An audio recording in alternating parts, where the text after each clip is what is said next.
take those facilities and change all those different pieces of equipment and assets and put people in there. And that's how I end up seeing this. Welcome to Lean by Design podcast. I'm your host, Oscar Gonzalez, alongside my co-host, Lawrence Wong. We are former MBA classmates turned business partners with over 25 years of combined experience in life sciences. From R&D through manufacturing, our experiences have shed light into the complex, ever-changing challenges experienced by this industry and many others. We took a risk, quit our six-figure paying jobs in Boston, biotech, and pharma to start Sigma Lab Consulting. Journey with us as we explore the relationship between people and workflow design. The goal? To learn, inspire, and deliver practical tips to navigate these ever-changing challenges. Stick with us and learn to work smarter, not harder, and be lean by design.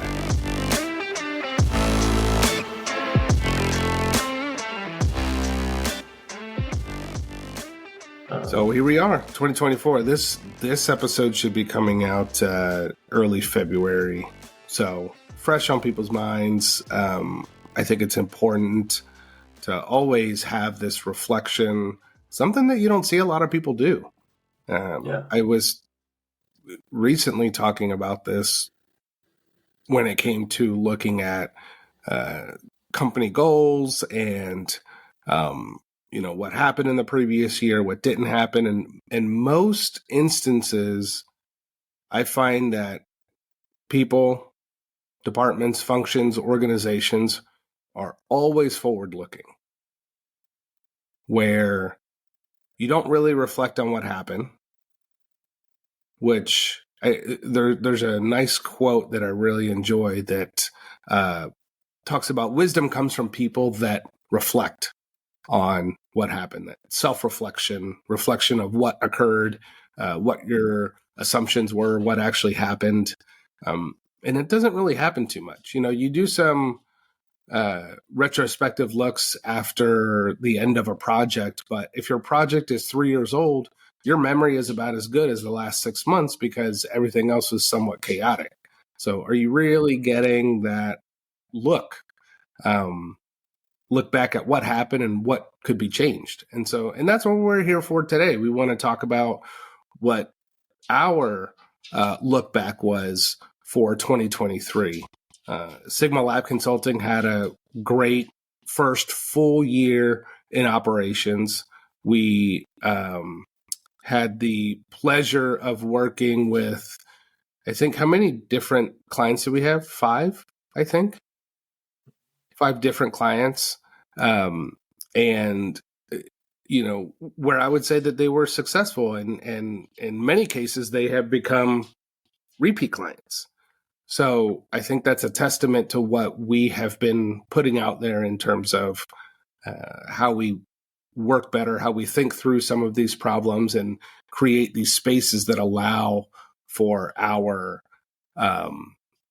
teams to really, truly be successful without, stress, overload, overworking, working on the wrong things, working on things that don't have value. I think 2023 was a fantastic year, especially for us to start. I mean, what do you think? Yeah, I think the year went by incredibly fast. I think we had a lot of more ups than downs, fortunately. I think when I think about what we did last year, it was more, again, like how we started in 2022, more about setting up the business so that we could survive. But I think our mindset has shifted for the year, and not so much can we survive, but more how do we grow, right? Like what are the things that we should be doing to kind of move forward, not only for this year, but also 2024 and beyond. So I think that was like a big part of the weekend. Just really retracing our footsteps that we took in the last year, but also planning for, okay, where is it that we want to go and what direction are we heading in? And then looking at, okay, what can we do in a year? And then really establishing those steps to get there. Well, let's set people up. You said the weekend. I don't think I brought up the weekend yet, but go ahead and set up people. What happened? What did we do? This was 2 weekends ago, first weekend in January. we went to a small cabin that Lawrence found in Hill, New Hampshire, was it?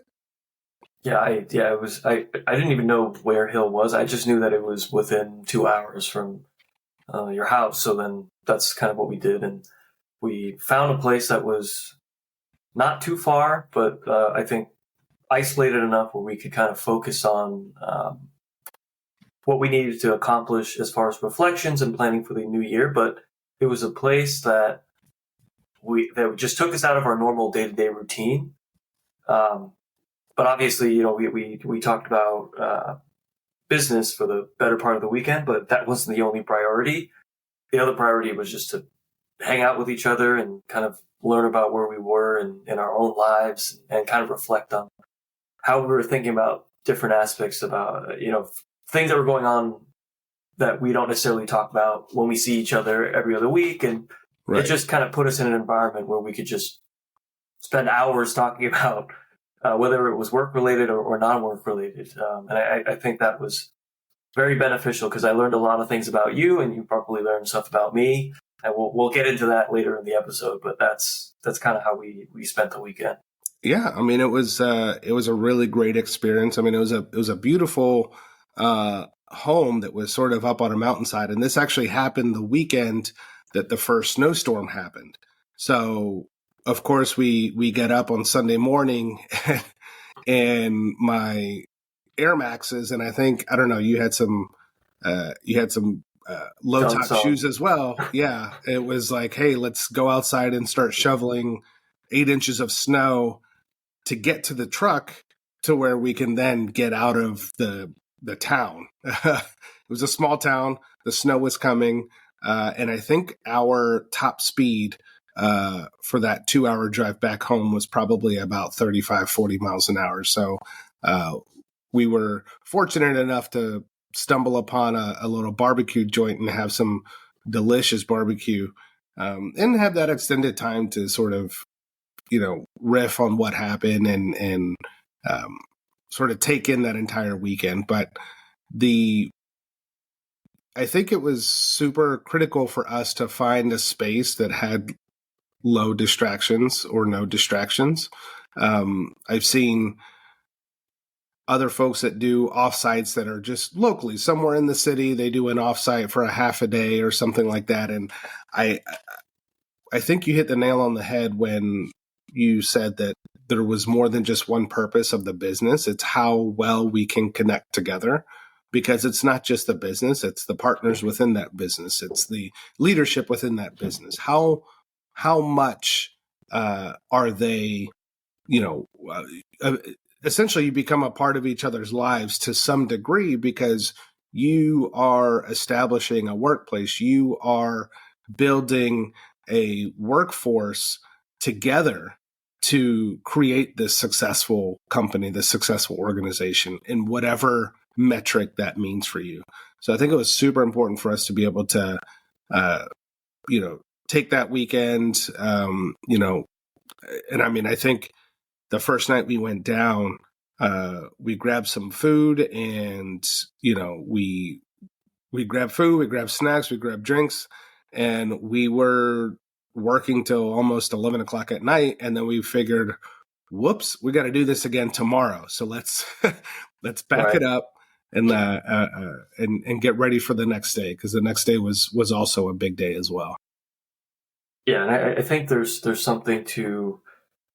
You asked me a question before we started recording about, hey, could we have done this at your home or my home and maybe stayed locally? And we probably could have, but we would have to broken up the day into pieces, and like I would have to travel to where you are and you would have to travel to my place, or maybe you sleep over. But I think at the end of the day, being somewhere that we're not, that's not home, and being away from normal. Yeah, you have a 2-year-old, and just being away from family and friends, it's nice, because then my sole focus is on the business, but also you, right? So, we have a business relationship, but we also have a friendship that deserves just as much attention as that. So I think it allowed us to grow both of those things. It solidifies the trust. and it creates, I think, a relationship outside of what does Lawrence do for my business and more of what can we do for each other as a person, as a thought leader, because that's, I think our ability to us becoming and building more of this friendship has allowed us to have more candid conversations, quite frankly. I think when, the good thing is that we started Sigma Lab Consulting together because that gave us sort of, the same launching pad. I can't speak for other organizations that maybe have been in business for 10 years and then they bring another senior executive that's like, hey, welcome to the club. There may be some lag in time there, but, I think that the start that we had together really benefited us in putting us into a position that we can sort of negate each other without having this feeling of he doesn't like my ideas. Like, why won't we do this? I think there's a very good, 50-50 where it needs to be, maybe 75-25 in other places or 60-40 in other places. And we've sort of had this this friendship, this partnership that allows us to have that dance depending on what it is. I may say something specifically to your field, but you're the expert. So, I may throw in 30%, but you're the 70% that's going to determine which direction to take it based on some of the feedback that I've given. And I think in the same way, vice versa. And I think that that's a really powerful and not always common thing with organizations, especially smaller ones. We don't really look at ourselves as who has the most ownership of the company. Everything they say is what happens. That's just not what we do.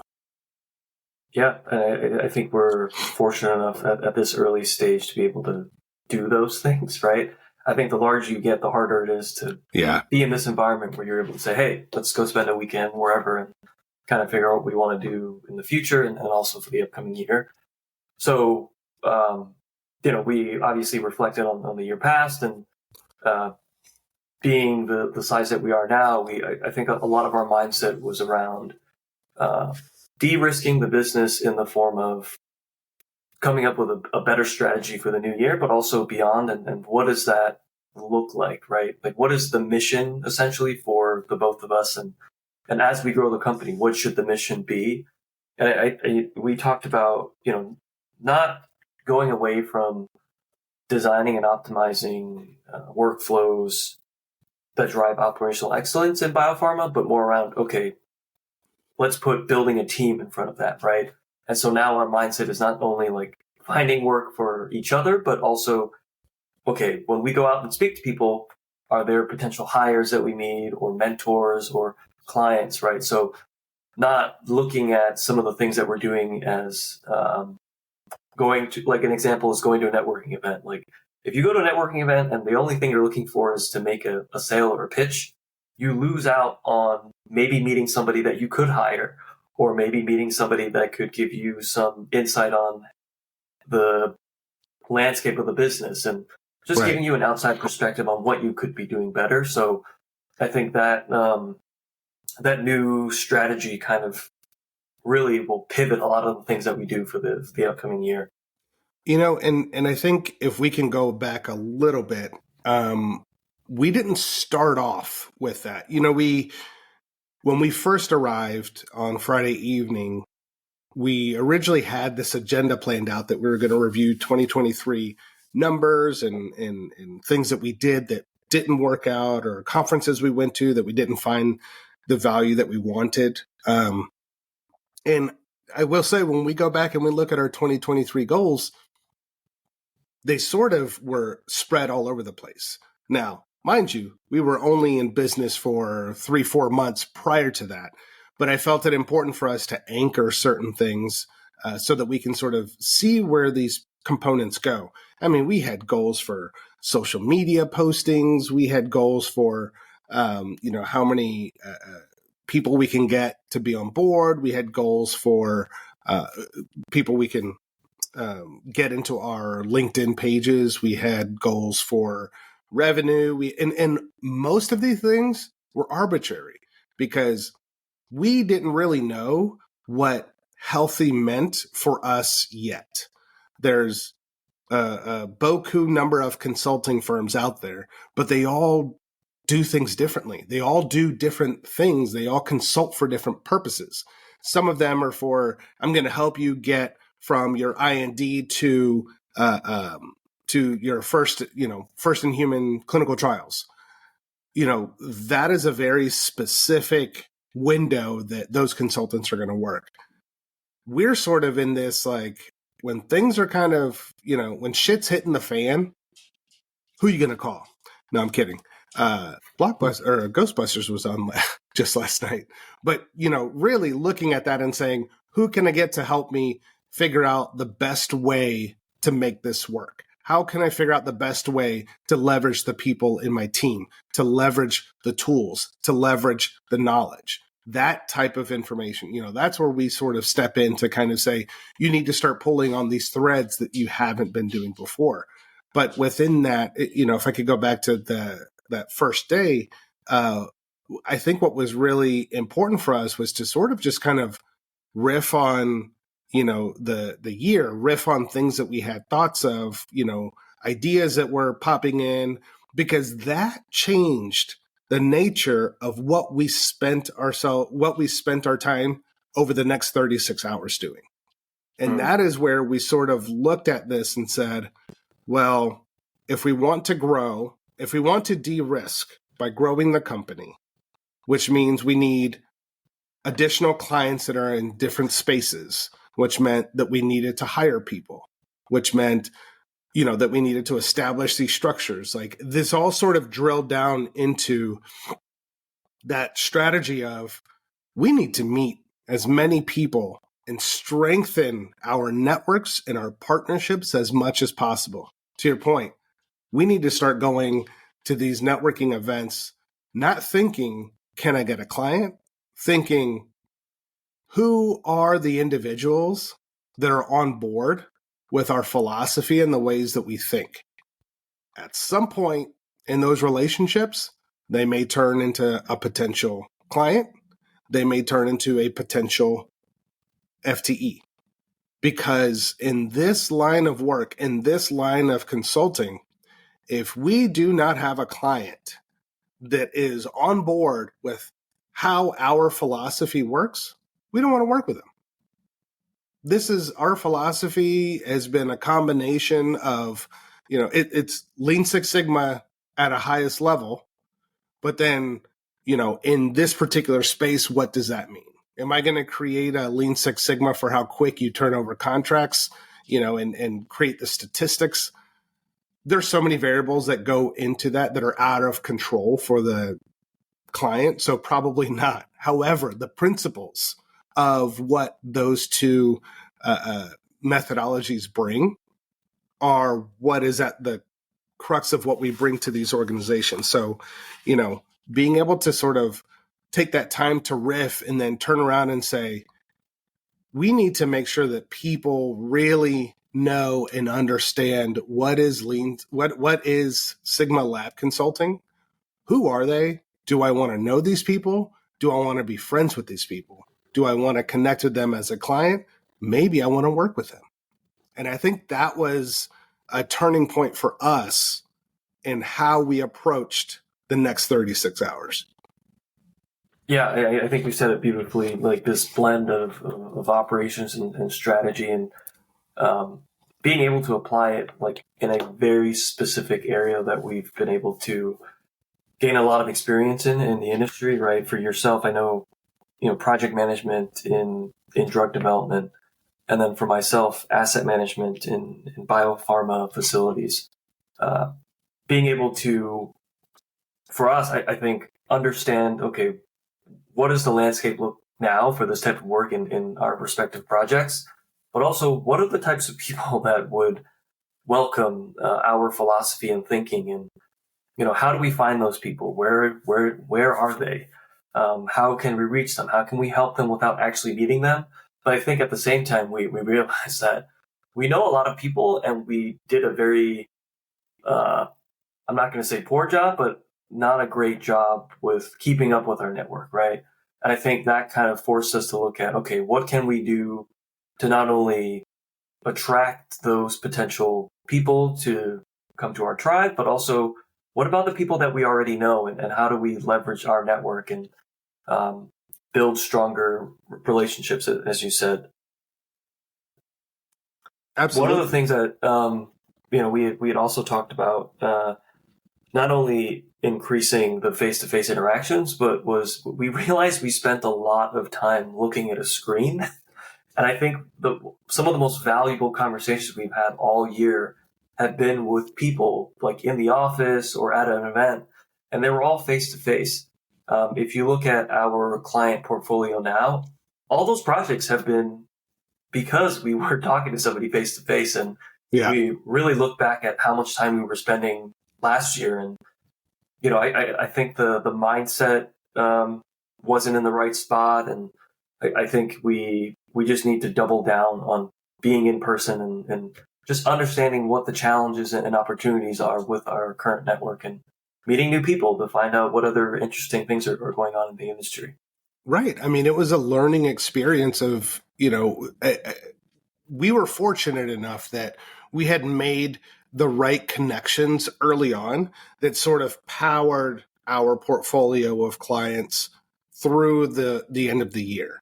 And now that we're realizing that we want to deleverage that by obtaining additional clients that we can continue to work with, and we'll need the workforce to do that.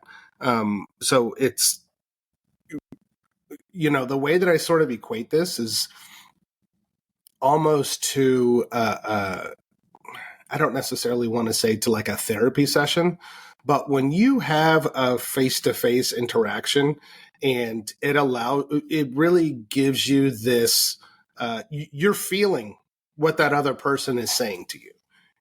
It's more than just someone who is virtually in there. You can really understand with them what those root challenges are. And not only that, I'm very excited for some of this work that's coming up, that we're going to be doing a full 6-month project coming up in about a month now. And so I'm doing some prep work there. But our face-to-face interactions have shown me how passionate my client sponsor is for this project. And that is so critical. It's not every day that you're going to get the opportunity to work on a project directly with the decision maker. So the decision maker may be, chief of operations, or, some similar SVP, where you're only getting one out, 30-minute time slot in a given month. That's not enough to create that relationship. So what we realized that we need to do, and last year sort of kind of gave credence to that, was spend this additional time with those functional people, that these are the individuals that are really doing this work day in and day out, and they're seeing the challenges that they're struggling with. Connecting with them and helping them convey the messaging the right way to their leadership, to say, hey, these are the things that we're having problems with. We have a group here that we've looked into that can help guide us. And I like to think of our method of working as being really these guides.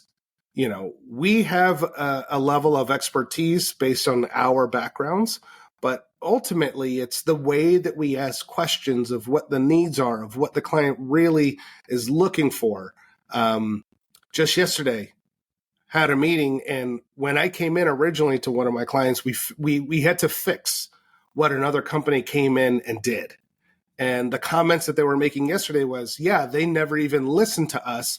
They were telling us what we needed to put into these spaces and not asking us what was important to us. I mean, that's a huge red flag in any business, let alone consulting. Right. The way to really And this kind of lends back into that human-centered design. You are not the one that is going to work there. They are. So you need to work with them to say, how do you do what you do? What is it that you guys are doing? We're going to make suggestions of, I would suggest to do these 4 steps as well, because it allows for this downstream effect, et cetera. But in terms of like what they're doing, that is up to the organization. How they do it is what you're trying to influence. We'll be right back after a quick break. Is your team constantly fighting fires? Are you struggling with productivity and think it's due to inefficiency in your operations? These challenges can be difficult to measure, but not impossible. Sigma Lab Consulting can help you define and prioritize the issues that are negatively impacting your team. We partner with stakeholders to redesign workflows so you can work more efficiently. Find out more at sigmalabconsulting.com. Yeah, I think to your point, there's we've been reading the Win Without Pitching manifesto, and there's fantastic a concept, book. Right? And it's not so much the tactical steps that we're necessarily, I would say, asking our sponsors, but also team members to give input on. It's more of like understanding, okay, what is the goal here? Like, why do you want to do this? Understanding all the motivations behind it, really clamping down on that problem statement. And then you're able to design whatever it is that you need to do to get you to the end. But you're right. There's a lot of, and this is, a lot of your average consultant is probably going to say, oh yeah, well, what is the task? And I'll go do it. And no questions asked. And when there is a question, it's really about nitty-gritty details from the team, and then you're not really providing that what you would call subject matter expertise. And so where we really differentiate ourselves is being able to ask those questions, right? And being able to point out, okay, well, why do you want to do that? Like, what is the goal for the organization, and who's involved in this? Who are the decision makers? Asking those right questions to really make sure everybody is on the same page about the problem. So that once the ship starts to move, we're all going in the right direction, because you can't be on a boat where everybody's rowing in the wrong direction. You're just going to be spinning circles and nothing gets done. And then people get cynical and we spiral down this dark, dark alley of, oh, that's how it's always been. And no progress is made, right? Remember, I used to row, and it is so exhausting when you're not rowing together. You can actually still row in the same direction, but when your oars dip into the water to push, all 8 people, their oar should hit the water at the same time and roughly be at the same depth in the water. I don't know if you've seen these rowing oars, but they're probably somewhere in the neighborhood of like 12 feet long, and it feels like you're rowing through molasses. And it's the same concept in these projects of just like, we're going nowhere fast. We'll use that age-old phrase there. We're going nowhere fast. Doing a lot of work, not a lot of things are happening. And so, I think there's a lot of different strategies to alleviate that. But I want to go into a little bit more of what our strategy, what we intend to do in this 2024. One of those things is that we've made a commitment not only to provide real world data and content into these podcasts. So we're starting to utilize additional resources. I found a couple through Deloitte, through all these other different firms that have insights, and we can start to talk about how process improvement is changing our landscape and how advancements in our medicines or techniques are also modifying those process improvement. I know AI is all over the place now, but there's a lot of concern for the security of that, with all due right. So there's a lot of folks that are using, Zoom and Teams. We use Google Meet, and all of these different meeting spaces are creating AI that really changes in such a dramatic way the amount of time, that project managers even spend on crafting minutes for a meeting. Now, again, there's a lot of security concerns there, but I do believe that those are things that will eventually be addressed within AI. So that's something to look forward to, that there are these other components that are advancing in technology that will allow some of this more rote work to become more streamlined. So in 2024, we're really planning to attend a number of meetings. So we'll need to make sure that we are letting you all know the meetings that we're going to be attending. We are looking to have coffee with you, have a drink with you, share a meal with you, maybe a couple laughs or talk about, sports, whatever. Doesn't even have to be business related. We just want to get to know you. If this is something, if this space of making your work in biopharma space more efficient, more optimized, to where you're not coming home exhausted because you spent 3 hours looking for something. If you want to get rid of those sort of challenges that still happen, small, medium, large business, it does not matter. They are still there. They're still happening.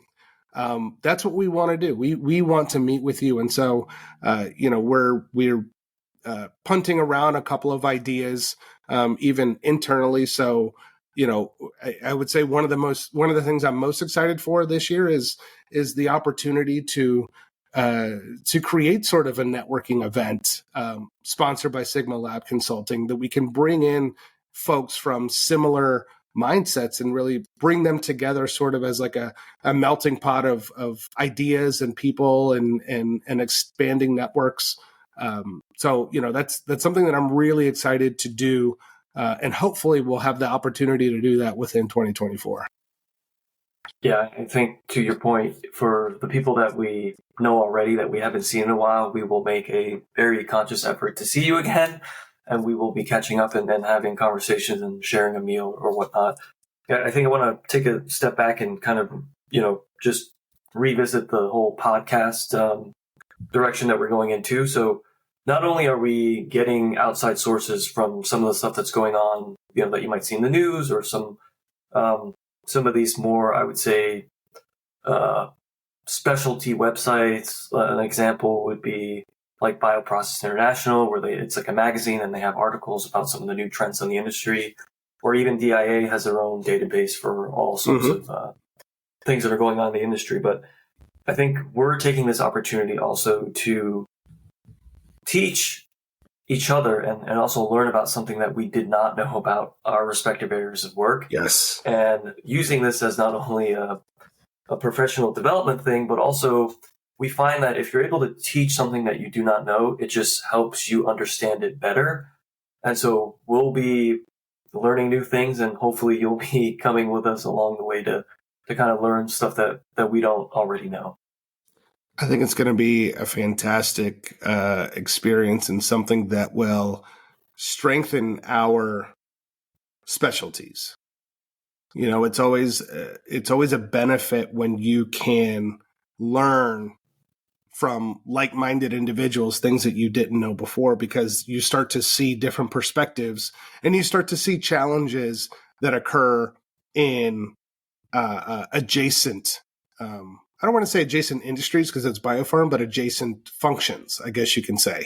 Biopharma goes anywhere from early stage, concept R&D, all the way through manufacturing and facilities. So we're literally at the two polar ends of biopharma, with a little bit of our expertise sprinkled throughout the middle as well, through the clinical and earlier stage facilities. So I think it's going to be a really fantastic, learning experience, and I'm excited to take that journey. So hopefully we can bring a number of you all for the ride as well, and bring these learnings to you guys. Yeah. How much time do we have? Or I don't know how long we've been recording, but about 35 minutes.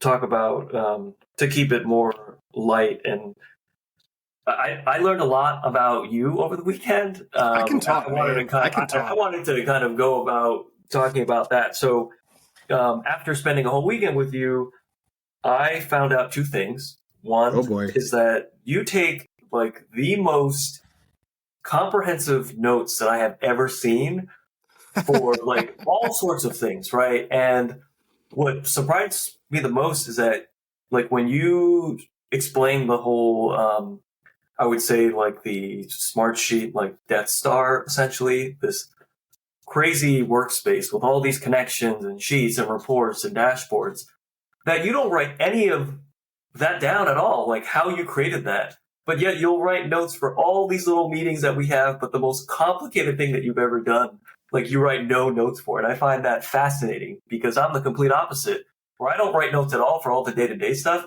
but all the big things I'll write notes to remind myself, hey, you got to do this and do that. But at the highest level, it's like this program in your brain that you're just able to do all these things, which I find is incredible. All right, so that's number one. Number two Fair. is that you make incredible chicken wings, like the like from the dry seasoning to the sauce. Like it was amazing, and I really enjoyed the chicken wings, and I can say that your family is very lucky to have you as the person making meals sometimes. I'm the meat eater, man. I'm the meat eater. My wife doesn't eat a lot of meat now, but my son, he has been, as a 2-year-old, he's very adventurous when he sees or smells something that's good, and he's like, Dad, he's doing the eat sign language, and I'll give him, and he was licking up some barbecue wings that I had made the other day. So he was going to town, and it was fun to see. I'm glad that I could share that with you. It's a technique that I've sort of perfected since college, and just sort of, I always find disappointment in recipes that I find online. So this was a little bit more of like it was experiments that eventually got me to come up with like, I have a thing in my mind for a recipe in my mind, at least for the time and the temperature. Now, in terms of like what we add in there, you kind of, that's a crapshoot every single time. Whatever's in your pantry and your fridge. But I'm glad that you enjoyed those. There's something about the work that I've done within Smartsheet to generate this understanding of how these R&D and clinical processes work.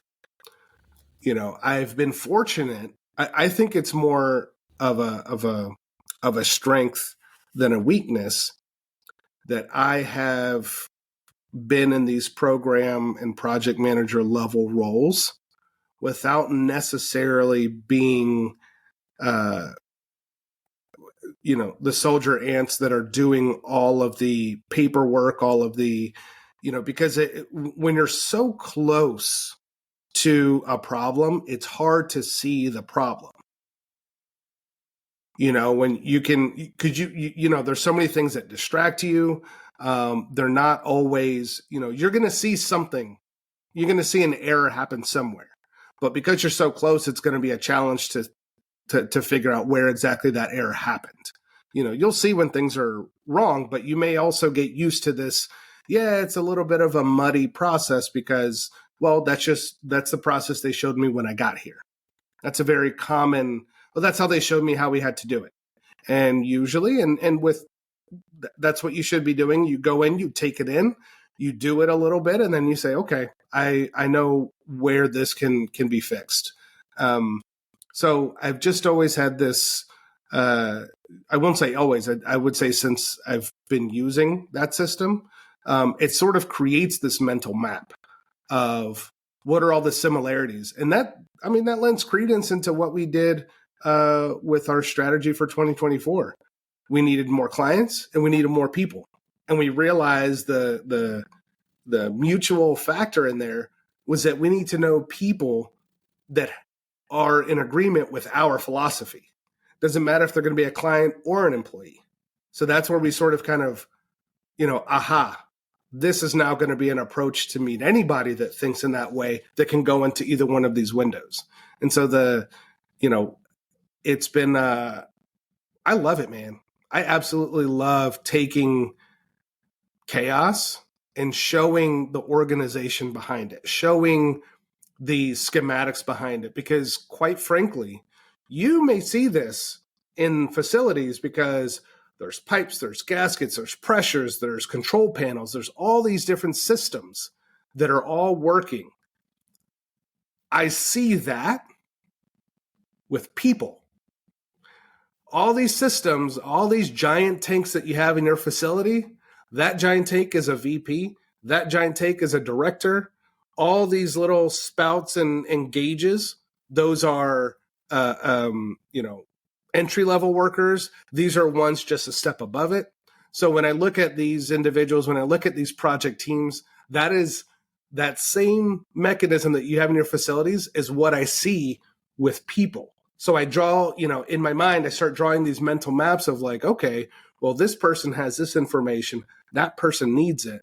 This person can also transfer that information over. So, it's sort of building this network that is not the hierarchy.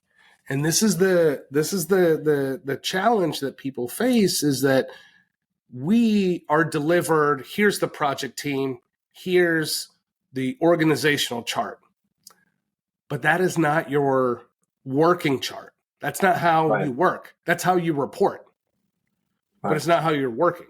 And even the teams are great, but the teams are siloed as a team. And then you start to go, well, this is the core team, and this is the extended team. And it's like, well, you're kind of creating little silos with these extended team. And unless you have the understanding that communication should be going back and forth, you can't just assume, oh yeah, they should be transferring all the core team stuff into that new team. Well, ask them. I've been in those extended team meetings and I don't hear any recap of what we talked about. I don't hear anybody refer to any of the minutes from the core team, which is where the decisions get made. So it sort of came to me at some point as I started to work in clinical operations. That's very, very matrix teams between pharmacovigilance, between legal team, between CMC, between clinical, leadership, medical affairs. All of these groups, they have one thing in common, one major thing in common, the sites. Everybody refers to the site. Some people may refer to the doctor. Some may refer to the hospital. Some refer to the site number that is given to them. But everything funnels into those spaces. So how do we connect the information so that it flows to the right people? And that's sort of, that's a whole, again, take those facilities and change all those different pieces of equipment and assets and put people in there. And that's how I end up seeing this. So it's funny because I never really said that out loud, but it's oh my gosh, it's just really sitting with me there. I think it makes complete sense. And we're not saying that people are equivalent to machines. They're machines don't have a heart and they don't have emotion. But I will say that I think the idea is understanding the relationships, right? That like each piece of equipment has with each other, and how does it interact with another system that may not be in the same building or whatever. Right. Right. Understanding, okay, what's the impact of this thing if it goes down? In the same way that you understand, okay, what if one functional area doesn't do that one task? How does that impact some other timeline that has been built, right, based on how the project is going? So, yeah, I completely agree. Really, our the thing that has made us successful, right, is really understanding those relationships and orchestrating the right interactions with them so that you decrease the risk, right? And there's no one critical path is impacted by a very minute thing that maybe nobody is being aware of, right? Mm-hmm. We actually bring that to the forefront and say, hey, that thing that you purchased, or maybe that task that you told somebody to do, that has a really big implication on the long-term trajectory of wherever you're trying to go. I completely agree. You're listening to Lean by Design podcast, and we'll be right back after a quick break. Do you suspect your life sciences company could do things more efficiently?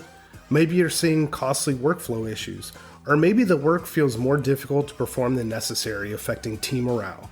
If any of this resonates, reach out to the team at Sigma Lab Consulting for a free consultation on how we can develop and launch a custom solution fit for your team. Our consultants will build a custom workflow solution for your team to reach peak efficiency. Find out more at www.sigmalabconsulting.com. And so I want to kind of keep us back on track. Was there anything like that you learned about me that you didn't necessarily know? I learned a lot about, we talked a lot about on the drive-in, a lot about family and, how we grew up and what was, there were some differences, but I think there's a lot of similarities too in like the strength of like the parental units within a Latino and an Asian family. Like they're very much there. Like, we're not messing around. You're going to go to school. You're going to, either become a doctor, a lawyer, or, Engineer. An engineer. Exactly. And guess what? I originally started trying to go to med school. You became an engineer. So, I fulfilled made everybody happy. Right. And I think it was what I learned about, I would say some of the things that you find. Oh my gosh. How did I almost forget this? Timeout. Let's hold the phone. I need to make this known that for the very first time at our weekend summit, Lawrence watched the movie Happy Gilmore. Oh my God, I totally forgot to watch that. I do not understand how I partnered with someone that has not seen Happy Gilmore, and let alone we haven't even stumbled into Billy Madison yet. That's not even a thing yet. But we're gonna need to bring that to the forefront. But it was it's interesting because it's easy to make assumptions. I mean, you were raised in New York. I was raised in Virginia, so even myself for a long time, I didn't catch a lot of these movies or shows that others watch because growing up, my parents didn't watch those movies, so I never saw, I didn't watch all of these sort of like slapstick, Will Ferrell comedies, Owen Wilson, Adam Sandler, David Spade, all these comedies that were sort of like earlier in I would say middle school, high school age for me. Late 90s. I didn't really see a lot of those things until I went into college and I started to watch all these movies. But that was one of the most astounding revelations that I had of you. But I also could read your personality and I knew, okay, he's going to appreciate this because this is a batshit crazy movie that is hilarious in so many aspects. So that was, man, I mean, how did you feel after watching that movie? Yeah, that's a great movie, and you're right. Like it's this person who just says whatever he's thinking at the time, and like normally you wouldn't be able to do that in an office setting, but in a movie he just says it, and I think that was like I was like, this is awesome. This movie is great. Like, how come I've never seen this? And I realized I have this conversation all the time with some people that I work with. Is have you ever seen this movie? And I'm like, no, I've never seen that movie. And they look at me like, how? Like, have you been living under a rock? Like, what's wrong with you? Where have you been? Yeah, that's the same reaction that you gave me. So, yeah, I was, it was a great movie, and I would definitely watch it again. And I think what I really enjoyed was, just the time being around each other. You're a very positive person that is also, I don't see a lot of things. I guess frazzle you would be the word that I would say. You tend to take a step back, take a look. Me, I'm going to have an initial reaction to something in some way. It might be internally, but there's something that I'm going to go like, oh, dear God, this is a nightmare. I know things will always get figured out. There's a saying that I say, there's a saying that I say, there's a saying with my wife and my son, who's 2, we tell him that there is nothing that we can't figure out together. And I think this last weekend really made me believe that with you, that as we riff, as we have these conversations, you have this fantastic way of distilling a lot of the specifics that are coming in my head and kind of drilling down, okay, well, it sounds like it's more of this, and you come up with this concept that is on par with exactly where I'm trying to get to. And I think that that's been super helpful for me. And as soon as, you kind of create that into a ball of like, this is what you're talking about, all of a sudden my ideas just start coming out the wazoo of, now I have another perspective, and now I know, now I'm sure of what direction I want to go to. So have you always, has that always been kind of like your thing, where you sort of take things in, and obviously I'm learning that too, with, how to ask questions and take that and to distill it. But sometimes I can't get out of my own way. Yeah, I think I'm the opposite, where like I enjoy, like I find a lot of things that are simple and beautiful to me are being out in nature and being able to observe things and really just reflecting on them, right? I think where I struggle is like having those ideas and thinking outside the box, right? And I think that's where you come in, where you have like, oh, I think we should go in this direction, and then I go, yeah, that makes a lot of sense, and then I kind of distill it. But I think I struggle with having those, being more creative, being more imaginative of what the future could be.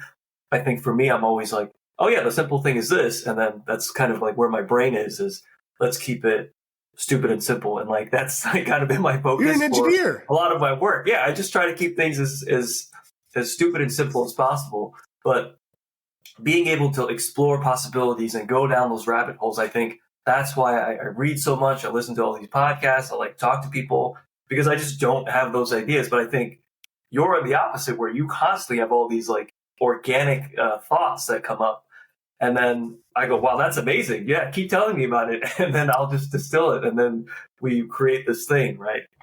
It can be a weight. I will say that. It can be a weight. But you're right. It's being able to come up with those organic ideas. And we had that discussion during the weekend. And that is where we came to this idea of what we were going to focus on in 2024. If I could kind of tie that back in, we looked at, these ideas and these desires that we wanted to do, these desired spaces that we wanted to open up into.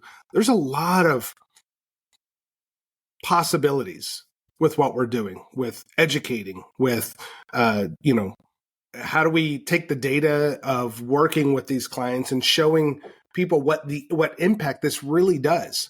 The one thing that I tend to say to folks is that we are on the cusp of innovation in so many spaces in biopharma, except our operations.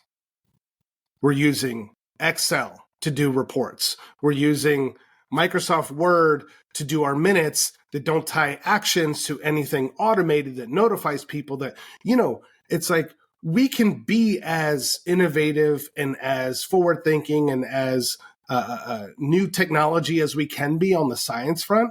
But if we're not doing anything to cultivate that from an operations perspective, we're going to be left in the dust. We're going to go, this is fantastic.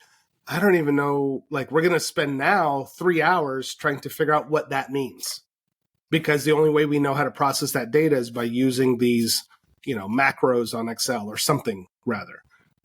So, I think that your ability to kind of corral me a little bit really helped us focus on 2024 and beyond. I don't think our mission and our vision changed for the company. I think our near-term mission changed. And that's important. We can have a 10-year, 15-year plan, but we also got to figure out how we're going to get through the next 3 years. And I think we did a fantastic job for doing that. So we're pretty much at time, but I wanted to see from you, is there anything that you would suggest for people that are trying to do their own planning, whether it's in their organization or whether it's for them personally or professionally, that they could take away from our experience? Yeah, I think the biggest thing is getting out of the normal routine, right? Whether it's getting out of the office or maybe just spending a few hours together eating a meal or something like that. Just being able to take a step back and look at how do things go? What can we do better? What should we be doing, right? Having those more candid conversations will allow I would say the flow of the organization to flow faster, flow more efficiently, whatever word you want to use. I think something that I think we should do maybe for the future summits and is, again, like you said, right? Doing the same exact thing, being somewhere that's not within the normal routine that you have. But also, I think I would want to spend a little bit more time just outside, right? And just maybe going for a walk and just being undistracted, right? Like we spend an enormous amount of time in front of a screen. I think we need to spend less screen time and more people time is what I like to say. Mm-hmm. Talk to people, right? I think a lot of people, when you are typing responses through a computer or something like that, you're having to pause and think, like, is this grammatically correct? And like, did I miss anything? But when you're just having a conversation, you can let those ideas flow. It's more pure. Right, it's more pure. And for a person like me, I'm like, this is amazing because there's this flow of ideas and I'm able to kind of distill those things and go, okay, I think what he's trying to get at is this. And then you feed, off of that and then we're able to create something, right? But if you just spend your entire time in the office and it's always like the 1 hour meeting or the half an hour catching up, you just don't have those that quality of interaction. Right. On that note, to kind of throw this in there as well, we just had a strategy discussion and I kept getting, what's the agenda? What are we doing? And I'm like, well, we had 2 strategy sessions. Like, let's recap that. And then we need to just talk about this. We need to just talk it out together. Like, if these people say that we don't have a plan yet, we don't have a plan yet, but we should have this communication with everybody. And then at the end of that session yesterday, I got, well, that was fantastic. I feel really great about the direction, about what we're going and blah, blah, blah. And it wasn't even a solid line in the sand that this is what we're doing. Mm-hmm. It was, these are all the considerations. This is where we believe the industry is taking it, et cetera. But it was that opportunity. We held a 2-hour meeting and we finished in about an hour and 10. But just having that free will talk is super important, especially in a virtual environment.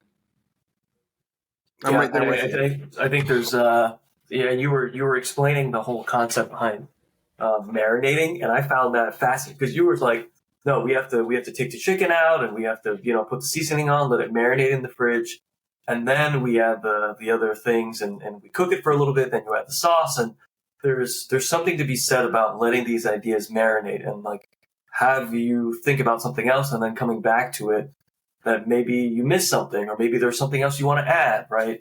But allowing these ideas to kind of soak into your brain and reflect on it and then come back to it again and, iterating on it, right? That's where you really create something special.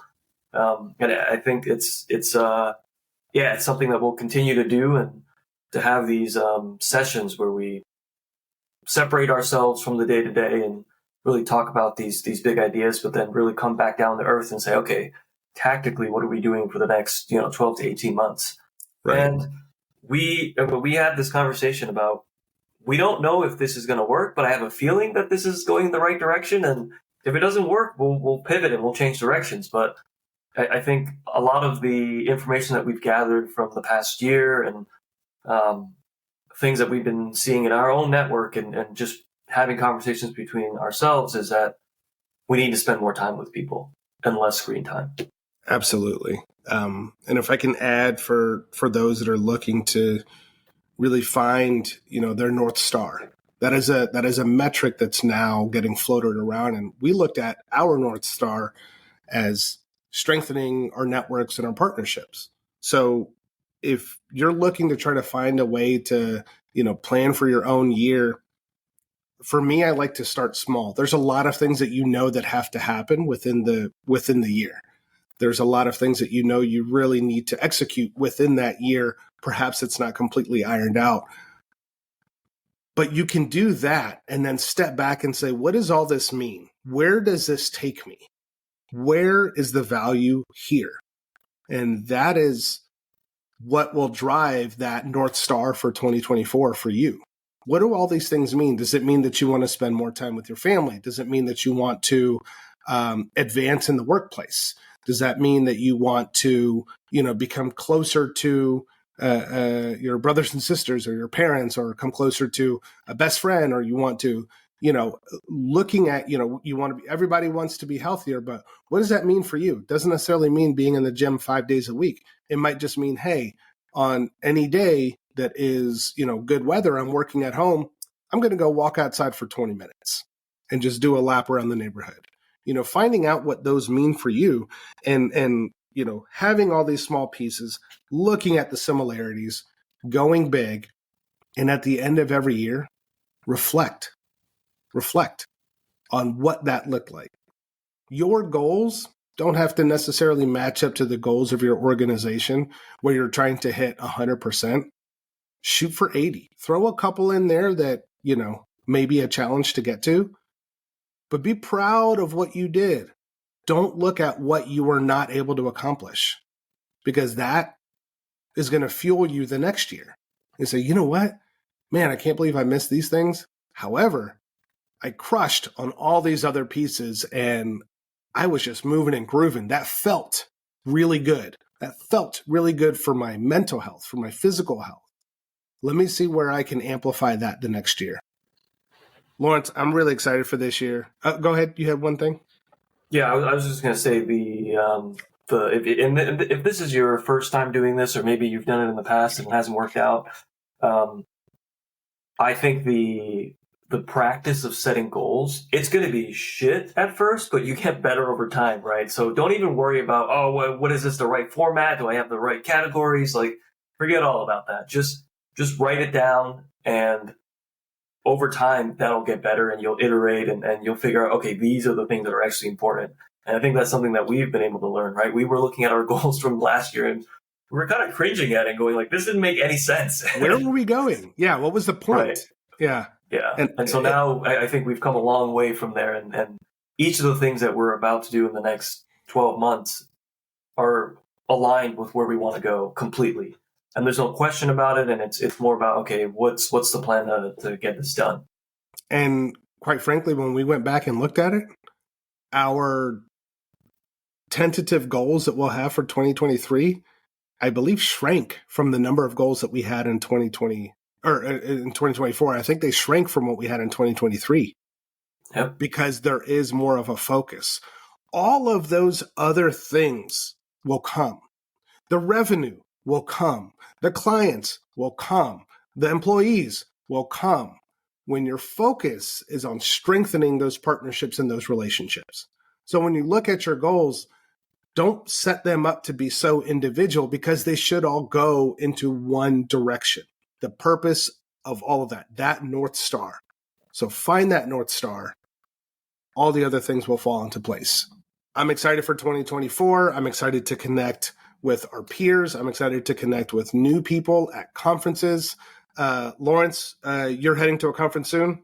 Let's hear about that real quick. Yes. So I'm heading to the ISPE Facilities of the Future conference in San Francisco. So I'll be there January 29th to January 30th, or whenever this episode airs. But so that's on the books. And I know you're going to something in February. Yep. Summit for Clinical Operations Executives, SCOPE 2024 in Orlando, Florida. I'll also be attending the fundraiser golf tournament. My expectations are mediocre because I have not golfed in about 4 years. But I'm really looking forward to connecting at the golf tournament, at the Super Bowl party that's before the conference. During the conference, I hope to see a lot of familiar faces. If you see me, pull me aside. Let's chat. Let's have a drink. Let's have coffee. Let's have a meal. I'm super excited to attend. Awesome. I am looking forward to 2024. Lawrence, thank you. Yeah, let's get it going. Thanks for listening. Don't forget to leave us a review, like, and share on Spotify, Apple, and Google Podcasts, or wherever you get your podcasts. And if you're interested in being on the show or becoming a sponsor, send us a message at leanbydesign@sigmalabconsulting.com.